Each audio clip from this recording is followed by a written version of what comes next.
Exit poll आज तक का एक बार फिर एग्जैक्ट पोल साबित हुआ है। हमारे साथ इस समय एक्सिस माई इंडिया के प्रदीप गुप्ता जी हैं, बहुत स्वागत है आपका। और ये और बधाई भी है इनको, क्योंकि इनके जो सटीक नतीजे आए हैं। आज जो एग्जिट पोल में एग्जैक्ट पोल की बात जो श्वेता कर रही हैं, वो एग्जैक्ट पोल लगातार बार बार एक्सिस माई इंडिया आप तक पहुंचाता है और इसके लिए ये बधाई के पात्र हैं। प्रदीप जी, क्या कहना चाहेंगे? तीनों राज्यों में जो एग्जिट पोल हमने दिखाया आज एकदम सटीक। जी, तीनों राज्यों में स्पॉट ऑन एग्जिट पोल नजर आ रहा है अभी तक।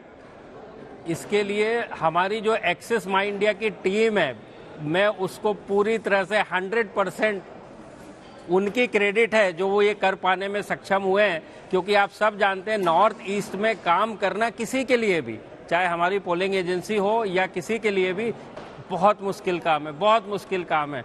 वहाँ पे जाना, वहाँ के लोगों से मिलना। त्रिपुरा में इतना वायलेंस है, नागालैंड में तो आप जा ही नहीं सकते, रिस्ट्रिक्टेड एरियाज हैं। मेघालय में हिल्स इतनी है कि आप ट्रेवल ही नहीं कर सकते और किसी से बात नहीं कर सकते हैं, होटल्स नहीं मिलेगी। उसके बावजूद भी ये स्पॉट ऑन एग्जिट पोल दे पाना। स्पॉट ऑन का मैं चाहूंगी कि आप थोड़ा सा विश्लेषण करें। हाँ, मैं कर देता हूँ। बात आप कह रहे हैं वो वाकई सही है। जिन जिन इलाकों में में चुनाव चल रहे हैं और जिस तरीके से नॉर्थ ईस्ट में हम ट्रैवल करते हैं, बड़ी कठिनाई होती है। लोग बात नहीं करते हैं खुलकर जी। वो कहते हैं कि हमें काम करने दो, हम बात नहीं करेंगे। ये आपकी टीम को भी समस्याएं आई होंगी। बिल्कुल बात नहीं करेंगे और डर का माहौल रहता है। पता नहीं है किस पार्टी के और पता नहीं किस तरह से हमला हो जाए। यदि हमने किसी भी दूसरी पार्टी का नाम ले दिया तो मैं एक जो स्पॉट ऑन की बात कर रहा हूं, मैं बता दूं, नागालैंड में हमने 38 से एनडीपीपी अलायंस, बीजेपी अलायंस की सीट दी थी, जो अभी 39 आ रही है, स्पॉट ऑन है।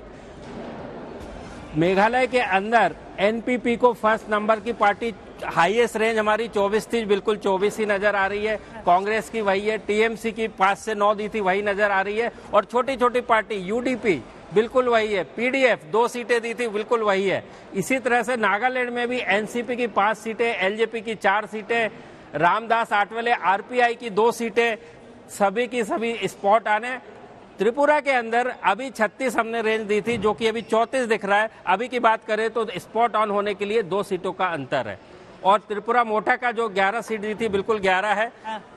लेफ्ट पार्टी की हमने 12 सीटें दी थी, जो 3 ज्यादा है। बस इतना ही फर्क है, बाकी पूरा का पूरा पोल जो है स्पॉट ऑन चल जाता है। अगर आप नजदीक भी पहुंच रहे हैं तो वो तो मतलब एक्सेप्टेबल है जी। नहीं, जिस तरह से त्रिपुरा फंसा हुआ था उस राज्य में 34-36 का दायरा तो सामान्य है। लेकिन ये बताइए कि ये जो भारतीय जनता पार्टी को नुकसान होता हुआ दिख रहा है 10 सीटों का, जो आपका आकलन था और जो टिपरा मोथा का जो प्रेजेंस वहां पर बढ़ने की बात थी, वो कितना सटीक साबित हुई है? ठीक है, एक बड़ी खबर का रुख करेंगे। प्रदीप जी, आप अपनी बात पूरी कीजिएगा, लेकिन बड़ी खबर ये है कि प्रधानमंत्री मोदी शाम 7 बजे बीजेपी मुख्यालय जाएंगे। यानी कि एक बड़े संबोधन की तैयारी यहां पर मुख्यालय पर की जा रही है। त्रिपुरा, नागालैंड, मेघालय चुनाव को लेकर संबोधन प्रधानमंत्री का होगा। शाम 7 बजे इसका वक्त मुकर्रर किया गया है। त्रिपुरा में सरकार बनाने की तैयारी में बीजेपी, किस तरीके से तैयारियां चल रही हैं ये तस्वीरों के जरिए समझिए। बीजेपी मुख्यालय, जैसा कि श्वेता हम जानते हैं कि हर बार जब राज्यों के चुनाव संपूर्ण होते हैं, इसी तरह की तैयारियां, इसी तरह का जश्न यहां मुख्यालय में देखने को मिलता है, जहां पर बड़े बड़े पोस्टर, बैनर लगाए जाते हैं प्रधानमंत्री नरेंद्र मोदी और जेपी नड्डा के। और जनता को आभार और उनका धन्यवाद इस पोस्टर का मुख्य हिस्सा रहता है। प्रदीप जी, अपनी बात पूरी कीजिए। हाँ, श्वेता जी ने पूछा त्रिपुरा में बीजेपी को नुकसान कैसे और किस वजह से हुआ। उसमें देखिए, हमारे एग्जिट पोल में भी जो बीजेपी अलायंस को, आईपीएफटी के साथ उनका अलायंस था पिछली बार भी और इस बार भी, 51 सीटें मिली थी और 51% ही दोनों के वोट मिले थे। जो हमने अपने एग्जिट पोल में 40 सीटें दी थी, जो 51 से 40 वहीं पे बताया था कि ये फॉल होगा। और दूसरी बात थी, वोट परसेंटेज में हमने 45% दिया था, अभी रिजल्ट में करीब 42 से 43% के बीच में दोनों का आंकड़ा जोड़े तो आ रहा है। इसकी प्रमुख वजह जो है त्रिपुरा मोटा पार्टी का आना है। त्रिपुरा मोटा पार्टी यानी आदिवासी बेल्ट की पार्टी, जो कि आईपीएफटी पहले बिलोंग करती थी। और खासकर आईपीएफटी में अभी जनवरी में जो उनके मुखिया थे नरेंद्र देव वर्मा, उनकी डेथ के बाद आईपीएफटी खत्म ही हो गई। हमने आईपीएफटी को 0 से 1 सीट दी थी, 1 सीट जीतते हुए नजर आ रहे हैं। तो बड़ा नुकसान जो हुआ है वो बीजेपी को एक्चुअली ट्राइबल वोट का जो त्रिपुरा मोटा में चला जाना है, ट्राइबल रीजन में खासकर 20 सीटें आती हैं, उनमें से 11 सीटों पे त्रिपुरा मोटा जीतती हुई नजर आ रही है और करीब जिसमें 18 जीती थी। उसकी भी बड़ी वजह थी, उसमें 8 जो थी IPFT की थी। तो जो बीजेपी की गिरावट हुई है वो प्योर आदिवासी बेल्ट में त्रिपुरा मोटा के चलते हुई है। और आमतौर पर तो ये फायदा हो जाता अगर कांग्रेस लेफ्ट गठबंधन को, लेकिन क्या उस गठबंधन को लोगों ने स्वीकारा ही नहीं? ये दो डिफरेंट आइडियोलॉजीज हो जाती हैं ना? जी, एक उन्होंने 50 साल तक कांग्रेस और लेफ्ट ने त्रिपुरा के अंदर एक दूसरे के आर्क राइवल्स रहे 50 साल तक, छोटा मोटा समय नहीं है।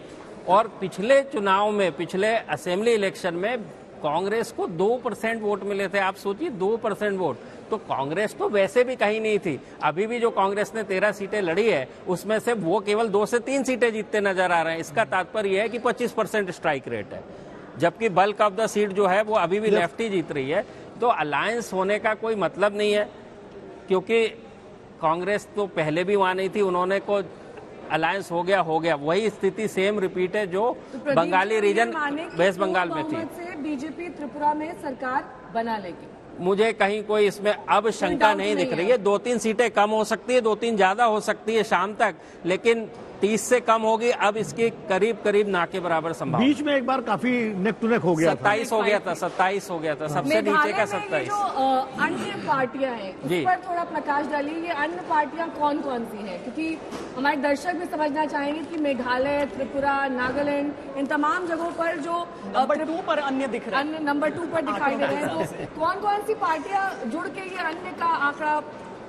देखिए, अन्य की जहां तक बात करें तो पहले तो कांग्रेस और बीजेपी और NPP, ये 3 प्रमुख पार्टियां हैं। उसके बाद सबसे बड़ी जो पार्टी है अन्य में UDP बड़ी फोर्स है, जिसने पिछली बार क्या बोलते हैं सरकार में 7 में थी, पिछली बार भी 8 सीटें जीती थी। इस बार 8 से आंकड़ा उनका ऊपर जाता दिख रहा है।